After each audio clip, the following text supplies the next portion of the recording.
On est le 27 dans le mois de Nissan. Cette journée-là a été instaurée depuis la création de l'État d'Israël. La Rabbanout, elle a décidé de se rassembler tous pour Yom HaShoah ve'Hagvura. C'est vrai qu'à l'époque, si vous remontez un peu dans l'histoire, il y avait un grand débat pourquoi mettre cette journée-là, qui est comme une journée de deuil, pendant le mois de Nissan, qui est un mois de joie.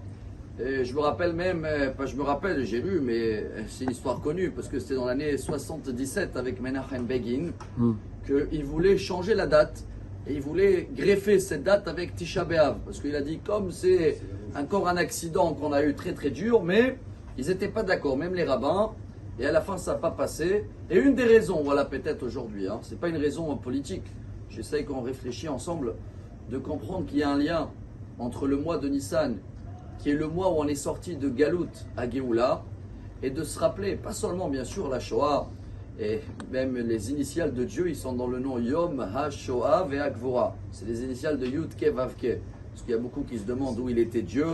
Maintenant, ça dépend si on veut chercher la réponse. Où il était Dieu, c'est le même Dieu où il était en Égypte, où il était pendant tout ce qu'on a passé. C'est lui qui est derrière tout. Alors bien sûr que si on veut se rappeler aujourd'hui, pas seulement de la Shoah, de faire un lien avec le premier acte double Shoah qu'on avait le peuple juif. 12 millions de juifs ils sont morts. C'était dans le mois de Nissan à la sortie d'Égypte, juste avant Makat Bechorot. C'est pas moi, c'est le Nachmanite, le Ramban. Il fait les calculs. Dans le play de Tenèvre, on dit en français Rocher. C'est marqué dans la Torah, Vachamushim alou bnei Israël. Ils sont sortis 20%. Selon le Ramban, il y avait à peu près 3 millions et quelques qui sont sortis d'Égypte. Si 80% ils sont morts, c'est minimum 12 millions de juifs qui sont décédés en Égypte après qu'ils ont souffert 210 ans d'esclavage. Et c'est la même question qu'elle se demande, chers amis. Pourquoi ils sont pas là? On n'a pas de réponse, on ne peut jamais avoir, c'est divin. On ne peut jamais avoir de réponse pourquoi Dieu il a décidé que le pain, s'il n'est pas passé dans le feu, il est immangeable. Il y a des choses que si ça ne passe pas dans l'eau, tu ne peux pas les manger. Il y a des choses qu'il faut que c'est dans la terre pour pouvoir les manger. C'est Dieu qui a décidé. Tu ne peux pas prendre une pâte et la mettre dans l'eau et décider que tu vas pouvoir la manger comme ça. Il y a des choses qui doivent passer dans le feu, dans l'eau, dans la terre. Tout ça, c'est Dieu qui l'a créé et on ne peut jamais comprendre pourquoi. Mais aujourd'hui, on doit se rappeler et de savoir qu'on est en train de fermer ce cycle.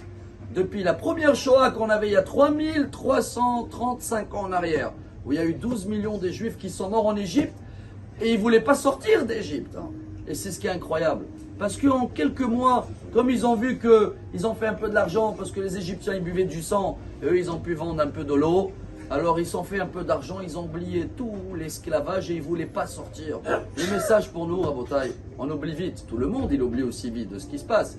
Mais nous, quand tout va bien, on met Dieu de côté. Et tout ce qui s'est passé, que ce sera en Égypte, que ce sera dans les chemins de croisade, ce sera dans les 2 temples qu'on a été exilés, dans partout, c'est marqué déjà dans la Torah. Si on écoute, on se rappelle de Dieu, quand tout va bien, on est là. Si on n'écoute pas, on a compris ce qu'on a traversé. Maintenant, ce qui nous reste dans une journée comme aujourd'hui, c'est d'analyser notre histoire, se rappeler que on est le seul peuple, que malgré tout, les statistiques, on ne devait pas exister.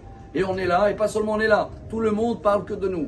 Alors à nous de parler aujourd'hui de ces gens-là, se rappeler d'allumer une bougie, faire des télim, et en espérant que ce sera de Galout à Géoula. Bonne journée. Amar Rabbi Elazar.